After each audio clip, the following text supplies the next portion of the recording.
اچھا آج کیا ہو رہا ہے کہ اب جو ہے نا اب لوگوں میں یہ بھی الٹا ہو گیا. اسلام نے بتایا کہ جو خواہشات کو قربان کرتا ہے وہ اچھا ہے. ہمارے یہاں پتہ ہے معیار گوروں نے کیا بنا دی ہے؟ جس کی جتنی خواہشات پوری ہو رہی ہیں وہ کیا ہے؟ اچھا ہے. یہ بھی الٹا سسٹم ہو گیا. تین تین اس میں نظریات ہیں، خوب سمجھ لیں. ایک نظریہ انگریز کا ہے یا ہمارے جو لبرل سیکولر طبقے کا ہے کہ کامیاب ہوئے جس کی ہر خواہش پوری ہو. دوسرا مذہبی جنونیوں کا ہے، کامیاب وہ ہے جو کوئی بھی خواہش پوری نہ کرے. جیسے ہندو پنڈت ہوتے ہیں یا بدھسٹ ہم نے دیکھے ہیں برما وغیرہ میں، وہ کیا کرتے ہیں سر مڈا لیتے ہیں، شلوار قمیص اتار کے یا پینٹ شرٹ اتار کے ایک چادر باندھ لیتے ہیں، ننگے پاؤں پوری زندگی گزار دیتے ہیں. بھوک جب شدید لگتی ہے تو کسی نے کچھ نوالے پکڑا دیے، کھا لیا، مد ذلہ العالیہ جو سامنے آیا کھا لیا. لوگ سمجھتے ہیں یہ ہیں بہت پہنچے ہوئے لوگ. ایک ہندو نے میرے بیان پہ کمنٹ کیے تھے کہ یہ مفتی بیان کر رہا ہے یہ مولوی لوگ تو بڑے عیاش ہوتے ہیں اور دیکھو شادیاں وادیاں اتنی کی ہوئی ہیں اور گاڑی میں گھوم رہے ہیں، تو یہ کیا ہے؟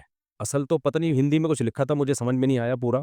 وہ اپنے پنڈت کی مثال دے رہے تھے کہ آج کل ہمارے پنڈت بھی اسی طرح ہو گئے ہیں، یعنی ادھر خوب مزے چل رہے ہوتے ہیں ان کے. یعنی پرانے زمانے کے پنڈت ہوتے تھے اصل، نہ وہ کھاتے تھے نہ وہ پہنتے تھے. پرانے زمانے کے نہاتے بھی نہیں تھے، کیونکہ نہاتے ہیں تو فریش ہوتا ہے، تو فریش ہونا ہی نہیں ہے، زندگی ٹینشنوں میں گزارنی ہے. اس سے وہ ہندو سمجھتے تھے کہ یہ بہت عالی مقام. ابھی آپ یوٹیوب پہ دیکھیں کچھ ہندوؤں کے بوڑھے بوڑھے لوگ ہیں، 100 سال 90 سال بالکل لنگ دھڑنگ. انہوں نے کہتے ہیں اپنی زندگی ہندو ازم کے لیے وقف کر دی، نہ شادی کی، نہ ان کے بچے، نہ کھانا پینا، کسی نے کچھ کھلا دیا تو مد ذلہ العالیہ نے کھا لیا، اور بالکل دنیا سے دور. عیسائیت میں بھی یہی کانسیپٹ تھا. وَرَهْبَانِيَّةً ابْتَدَعُوهَا، قرآن کہتا ہے عیسائیوں نے رہبانیت کو وضع کر لیا. رہبانیت کیا ہے؟ عیسائیوں نے کہا نیک وہ ہے جو اپنی خواہشات پوری نہ کرے، لہذا نہ شادی کرے نہ کمائے، بس اللہ اللہ ہر وقت سب دنیا چھوڑ چھاڑ کے. یہ ہوتا ہے اٹ از کالڈ بزرگ. یہ اپنی خواہشات پوری نہیں کرتے. یہ دوسری انتہا ہے. سمجھتے ہو کہ نہیں سمجھتے ہو؟ جو اس انتہا کے حامل لوگ ہیں پھر ہم پر تو اعتراض بنتا ہے نا. کیا خیال ہے؟ پھر تو مفتی صاحب پر مسلمانوں کے مذہبی رہنما سمجھے جاتے ہیں. مفتی صاحب یہ کیسے دنیا، یہ تو دنیا پرست ہیں، ایک نہیں دو نہیں، ادھر ایک بھی نہیں کر رہے، ادھر چار چار لے کے گھوم رہے ہیں. لوگ کہتے ہیں نیچے ہندو نے کمنٹ کیے ہوئے تھے یہ تو عیاش ہیں. اور ہمارے جو تپا ہوا طبقہ ہے نا مولویوں سے، وہ بھی ایسے کمنٹ کر رہا ہوتا ہے اب ان کی باتیں بس ہیں یہ خالی، ان کی کیا ہے یہ بس دنیا مسافر خانہ. اب یہ تھا، یہ تو پیسہ بھی ہے ان لوگ کے پاس. ابے کھاتے پیتے بھی، کبھی نہاری کھاتے ہوئے ولاگ آ رہا ہے، کبھی برگر کھاتے ہوئے ولاگ آ رہا ہے، کبھی جلیبی کی باتیں کرتے ہوئے ولاگ آ رہا ہے. تو اب یہ سب کیا ہے؟ باتیں ہی ہیں باتیں. تو یہ دوسری انتہا ہے. سمجھتے ہو کہ نہیں سمجھتے؟ ایک انتہا گورے، وہ کہتے ہیں کامیابی نام کس چیز کا ہے؟ عیاشی کا. ایک انتہا جو مسلمانوں میں بھی کچھ صوفی ٹائپ کے لوگ ہیں جو جاہل صوفی ہوتے ہیں، اور دوسرے مذہبوں میں تو بہت ہیں. بدھسٹ، وہ اپنے جو بدھسٹ کے بڑے کو پتہ نہیں کیا کہتے ہیں، مونک کر کے کہتے ہیں کچھ، میں بھول رہا ہوں نا، اس کو وہ عزت جو دیتے ہیں نا اس لیے کہتے ہیں یار اس نے تو اپنی خواہشات پہ کنٹرول کر لیا ہے. یہ تو نہ اپنی مرضی کا کھاتے ہیں نہ بیچارے، بس دیکھو نہ پاؤں میں چپل ہے نہ سر پہ بال بھی نہیں ہے، دیکھنے میں بھی اچھے نہیں لگ رہے. ٹینڈ کرانے کے بعد کوئی اچھا لگتا ہے؟ کبھی رشتہ لینے جاؤ تو کبھی دیکھا ٹینڈ کرا کے رشتہ لینے گئے ہو آپ؟ کبھی بھی نہیں ایسا ہوتا کہ آپ ٹینڈ کرا کے، آپ کسی سے بال ادھار لے کے لگا کے چلے جاؤ گے، شادی کے بعد اتار دو گے آپ، لیکن ٹینڈ کرا کے جاتا نہیں ہے آدمی. تو یہ دوسری انتہا ہے.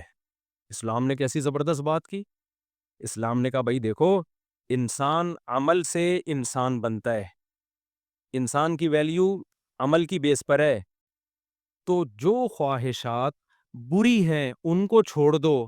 اچھی خواہشات چھوڑنے سے انسان کی ترقی کا کوئی تعلق نہیں ہے. اچھی کیوں چھوڑ رہے ہو بھائی؟ بھائی بری خواہشات سے بچو گے تو برائی سے بچ گئے نا. اچھی خواہشات سے بچنا کوئی اچھائی تھوڑی ہے. اس لیے کہ پھر یہ نعمتیں میں نے پیدا کس کے لیے کی اگر ہر چیز سے ہی بچنا ہے تم نے؟ نہیں یاری میرا خیال ہے بات سمجھ میں. اس کا مطلب پھر یہ اللہ تعالیٰ نے جو سب کچھ پیدا کیا، اتنی نعمتیں پیدا کی ہیں، یہ ٹھوکر مارنے کے لیے پیدا کی ہیں. ایک طرف قرآن کہہ رہا ہے میں نے تمہارے لیے دودھ پیدا کیا، شہد کی مکھی شہد بناتی ہے، ایک طرف قرآن کہہ رہا ہے کہ تم یہ پھلوں کو دیکھو کیسے، انظروا الی ثمرہ، انار کو دیکھو کیسے پھلتا پھولتا ہے، اور دوسری طرف اللہ یہ کہے کھانا نہیں، صحیح ہے نا، شہد بھی نہیں کھانا، دودھ بھی نہیں پینا، اور انار بھی نہیں کھانا، یہ عیاشی ہے، عیاشی نہ، کچھ بھی نہیں کھانا، ایوائڈ کرنا ہے، دل چاہے گا کھانے کا مگر نہیں کھانا۔ بلکہ اللہ نے تو کاروبار اور دولت کا بھی ذکر کیا، فرمایا تمہارے لیے سمندر کو مسخر کیا لتبتغوا من فضلہ، اس سمندر کی پشت پہ سوار ہو کر تم روزی تلاش کرتے ہو۔ کیا مطلب؟ بزنس کرتے ہو، کنٹینر آ رہے ہیں، جو سمندروں میں رزق روزی تلاش کرتے ہیں ان کی تھوڑی تنخواہیں نہیں ہوتی ہیں، ایسا ہی ہے نا، سمندر میں جاب مل جائے تو ٹھیک ٹھاک پیسہ کما لیتا ہے آدمی، اور اگر کاروباری آدمی ہو اس کے تو پھر کسٹم میں کنٹینر آتے ہیں پورے کے، وہ تو بہت کماتا ہے۔ تو اللہ اس کو نعمت کے طور پہ بیان کر رہے ہیں کہ میں نے سمندر تمہارے کام میں لگا دیا، دوسری طرف اللہ یہ بھی کہیں کہ نہیں تجارت نہیں کرنا، دو روٹی بس روکھی سوکھی کھا کے کیا کرنا، گزارا کرنا۔ تو یہ نعمتیں پھر نعمتیں رہیں گی۔ ایک طرف اللہ کہہ رہا ہے جعل لکم من انفسکم ازواجا لتسکنوا الیہا، اللہ نے تمہاری جنس کے جوڑے پیدا کیے، عورت کو پیدا کیا، یہ اس کی اتنی بڑی نعمت ہے تاکہ تمہیں اس سے سکون ملے۔ دوسری طرف اللہ کہے دیکھو پیدا تو کیا ہے لیکن ایوائڈ کرو۔ تو آپ کہیں گے اللہ جب پیدا کر کے پھر احسان بتا بھی رہا ہے، جتلا بھی رہا ہے، اور یہ بھی کہہ رہا ہے کہ جب اتنی بڑی نعمت پیدا کی ہے تو میرا احسان ہے اور تم میری اطاعت کرو، تو نعمت پیدا کی ہے میری تو کسی کام کی نہیں ہے، کیونکہ تو چاہتا یہی ہے کہ میں ان نعمتوں سے کیا کروں، ایوائڈ۔ تو یہ تو کھوپڑی، یہ تو یعنی جو چیز اللہ کی محبت کا ذریعہ تھی، نعمتوں سے لطف اندوز ہونا، یہی تو ذریعہ ہے نا۔ ابے تمہیں کوئی گفٹ لا کے دے تو تم میں آئی فون نکلا اس کے اندر سے، گفٹ دینے والے سے محبت ہوگی کہ نہیں ہوگی؟ ابے بھائی میں تو چاہتا ہی تھا آئی فون، اور یار دیکھو آئی فون آ گیا۔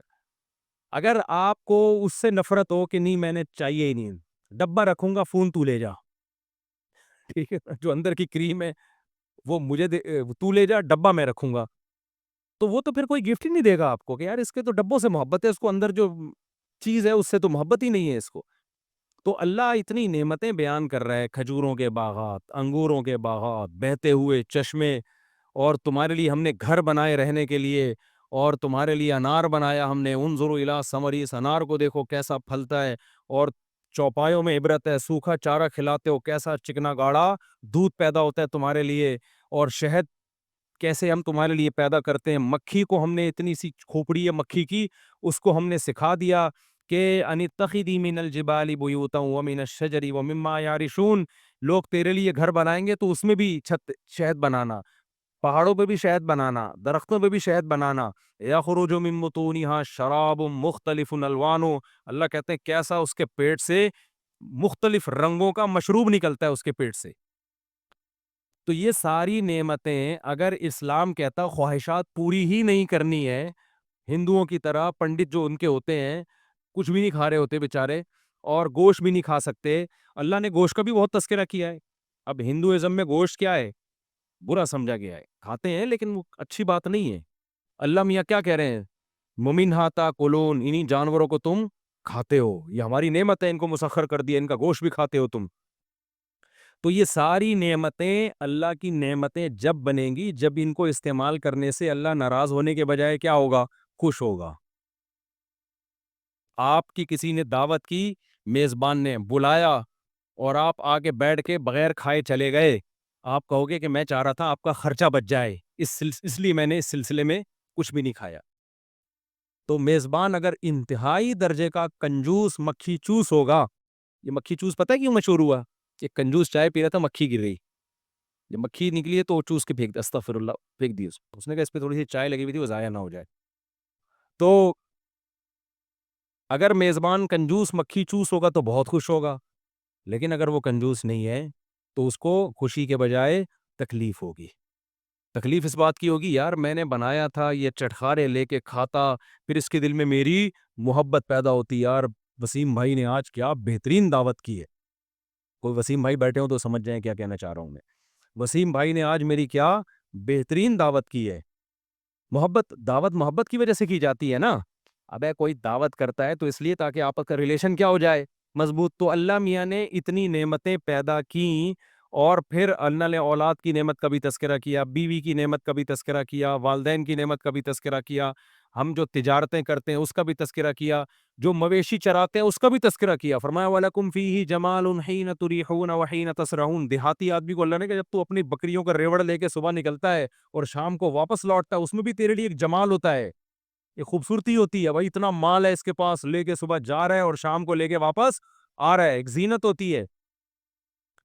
تو یہ ساری نعمتوں کا اللہ نے تذکرہ کر کے کیا یہ بتانا چاہ رہا ہے کہ کھانا نہیں, ان کو ہاتھ مت لگانا, بس ایسی روکھی سوکھی بس مر جاؤ, کیڑوں کو بھی کھانے کے لیے قبر میں کچھ نہ ملے. تو اس لیے اسلام نے کیا کہا, بھائی یہ تو پیدا اللہ نے تمہارے لیے کیے ہیں, تو تم جب ان کو استعمال کرو گے تو تمہارے دل میں محبت کس کی پیدا ہوگی؟ اللہ کی. تو اللہ چاہتے ہیں بھائی کھاؤ تاکہ پیدا ہی تو تاکہ تمہیں میرا قرب ملے.